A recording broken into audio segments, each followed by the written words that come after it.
presenting as her true self, a girl. So Nikki ran track, she won a lot of medals, and she started wearing girl clothes. However, her classmates said it was like she wasn't changing at all. They said that when Nikki started wearing girl clothes, they were like, oh, well, Nikki's always been girly, so like that's just who she is. Like they didn't even like think it was weird. Mm-hmm. And what she wore just started reflecting how she acted more.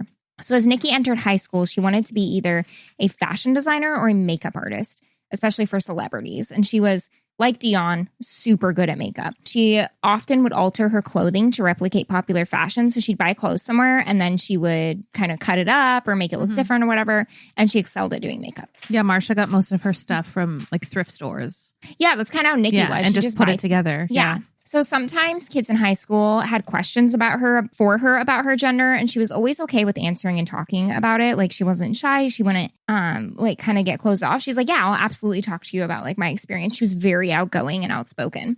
She was pretty popular in school, but she did experience some of the predictable bullying that many trans people go through. But she wasn't afraid to get into physical altercations to defend herself or others about gender or anything else. So she was known to sometimes get in like a little, what's the word I'm looking for? Not catfight, but like a spat. Yeah.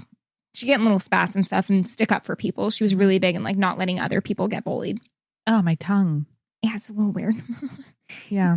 Nikki loved social media, including TikTok, which I didn't know was around 2 years ago, but call me old. I just learned of TikTok. I know, like but she had it in 2018. So apparently it's not new.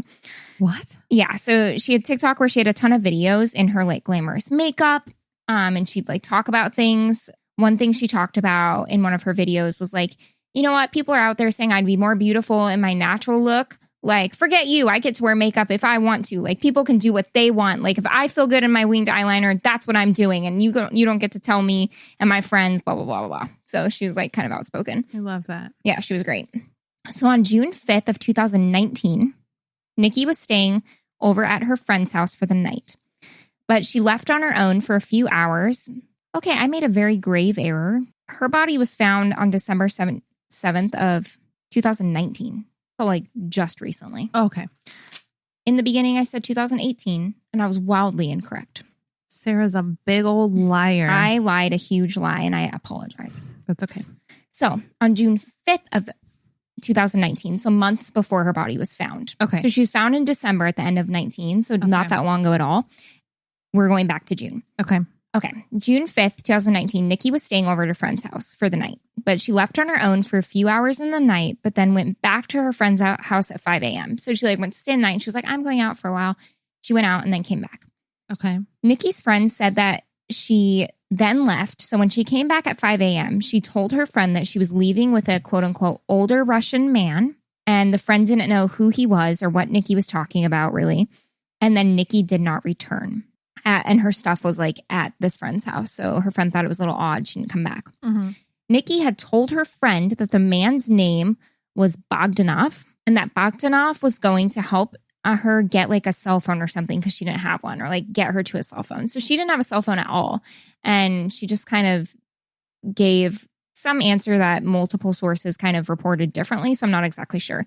Either way, the friend knew she was leaving with this man named Bogdanov, despite why. So Nikki had been staying with friends a lot, actually.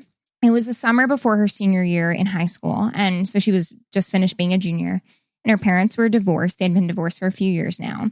And she spent a lot of time at her dad's. Like most of the time she spent at her dad's house. But she also stayed with her mom sometimes. But unfortunately, her mom at the time was going through some like addiction issues or mental health issues. Something, I don't want to say the wrong thing, but it was an issue that made it difficult to help a teenager. So she started also staying mostly with friends.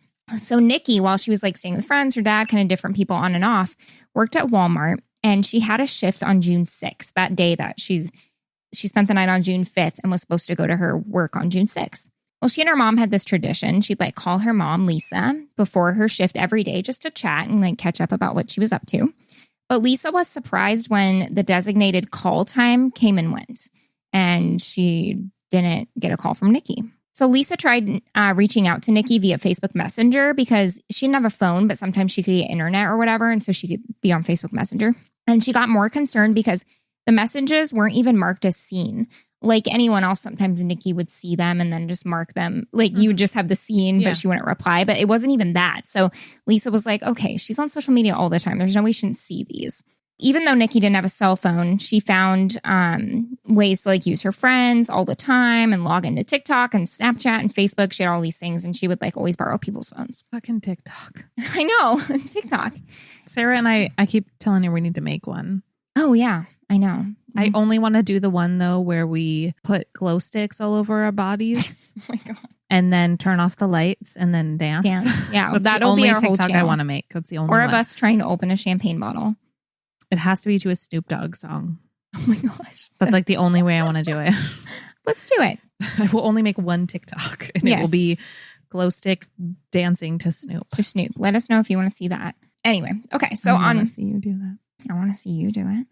I will. On June 10th, after not being able to get a hold of Nikki for 5 days, Lisa reported Nikki is missing. So Nikki wasn't seen after the early morning of the 6th. Oh, and it wasn't reported until for 5 days. And as we know, the first 48 hours are critical in missing persons cases.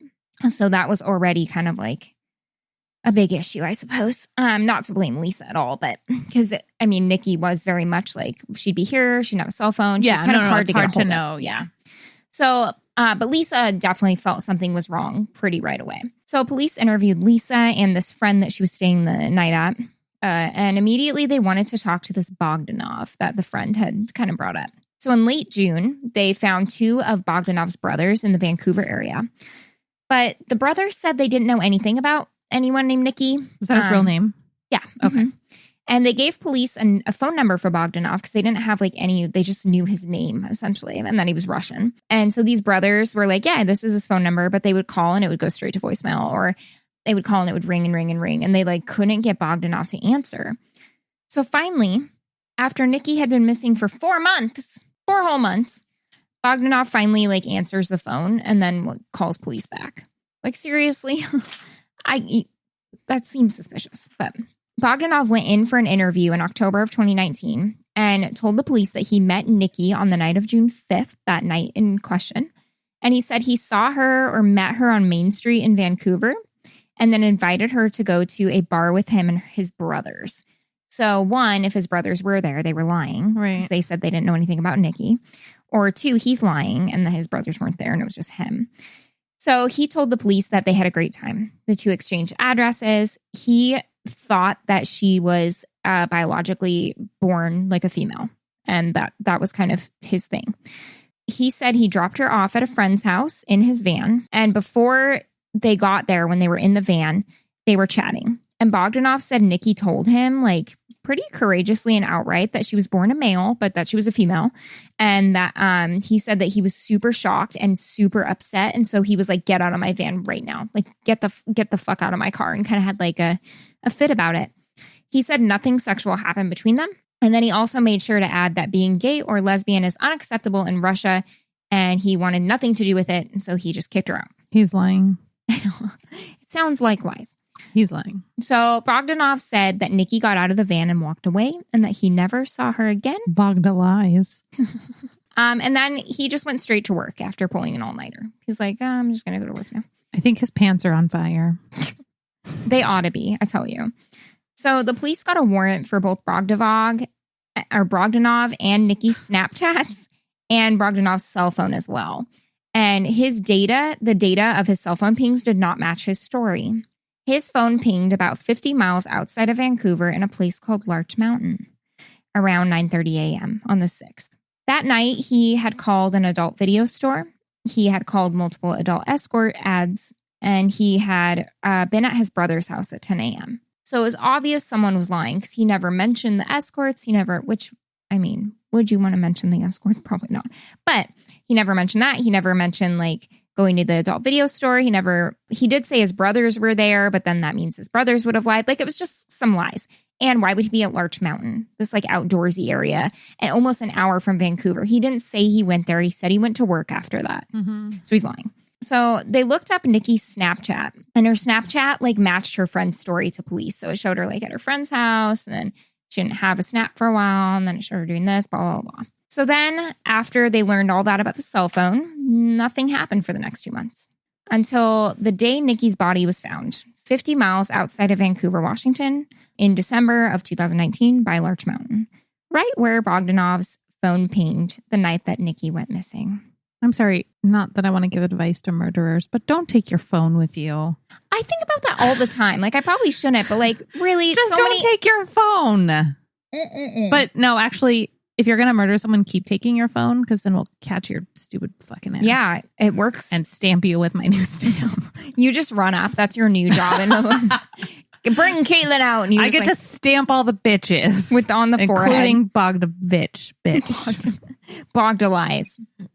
So when they found Nikki's body, they found her hair extensions as well as a ligature. Like, they didn't say exactly what it was, but a rope or something like that. They found a hyoid bone tangled in the hair. And she had been out there for months in the summer and the cold times. So her body would have decomposed, as far as what we know, pretty quickly. And there were animals, obviously, who had scattered her bones. So the hyoid bone is the bone that breaks when you're strangled. Yeah. And it was found in her hair extensions. So the ligature and the extensions were left around her neck, but the animals had scattered their remains. So because of that, it was confirmed that she had been strangled to death by the ligature and her own hair extensions, which is just tragic and awful. Yeah, it's awful. So police reached out to Bogdanov after identifying the body as Nikki Fox, and he declined to be interviewed. And so they arrested him for second-degree murder. They were like, so we'd like to talk to you. And he's like, not really into it. And they're like, okay, well, you're arrested for second-degree murder, because they felt like because of the cell phone pings, they had enough on him. Yeah. So on December 17th of 2019, just 10 days after her body was found, that's when he was arrested. A couple days later, a vigil was held for Nikki. Her family was devastated, of course, and her friends, when her body was found. And they really believe that she was alive. On the day she was found, I read something, her mother said that she was making Christmas cards that morning, and she made one for Nikki because she was certain Nikki would be back by Christmas. And then she said that day the police came to her door and told her that Nikki's body had been found. I just can't imagine the sorrow that you would feel when that happens. They really thought she'd be back. So the vigil was hosted by the National Women's Coalition Against Violence and Exploitation, and the Vancouver United Church of Christ. Hundreds of people showed up, and many spoke from a variety of organizations like the Northwest Gender Alliance, the Human Rights Campaign, even the Vancouver City Council came. It was like a very large vigil and memorial. Bogdanov's bail hearing was January 2nd of 2020 of this year, so it just happened a few months ago. And the judge set his bail at $750,000, which I think is probably not enough, but you know. He also pled not guilty to the second-degree murder charge, and he awaits trial right now. The trial hasn't happened yet. So has he admitted or read any statements, or is he still like... No, he's been silent, and he says not guilty. And so he's just awaiting trial, I guess. Well, I can smell your pants from here. They smell smoky. Go fuck yourself. Your pants smell smoky. My statement. I'll give your statement for you. That's my statement. I smell a campfire. No one's camping. No one's having crotch is lit up. in a bad way. In the worst way. Not a way we enjoy. In a bad way. So this case is one of those cases that is so common. You talked about this in Gwen's case in our Patreon exclusive. The LGBTQ plus panic defense, which is essentially what they're saying is going to happen here. That they're kind of speculating, but I did a lot of research on this for this episode. Yeah. Yeah. And they think that's what's going to likely happen. Like, well, I didn't know. She came on to me, blah, blah, blah. It's not fair. So on and so forth. So the executive director of the National LGBT Bar Association said, quote, "It works routinely. It works because it plays on the worst stereotypes that LGBTQ plus people are somehow predatory." And there's the stigma that I feel like I've heard this before, where guys are like, well, I don't want you to be gay because I don't want you to hit on me. I'm like, what? That just because they're gay doesn't mean they like you. One, like, yeah. And just so you guys know, I mean, it's pretty self-explanatory, but the gay, thank you. Yeah, the gay trans panic defense, which is literally what it's called if you look it up. Yeah. And it was used in Gwen's case. It was used in like Angie Zapata is a well-known Matthew Shepard, and it's normally men. And a lot of times the man who murders actually did have sex with the trans person or the gay person. Sometimes they don't. You know, we're never going to know the truth because they're big fat murdering pieces of shit liars. Because we can smell their pants from here. Yeah. But basically, like, self-explanatory, they get to court and they're like, a lot of cases they admit it. And there are cases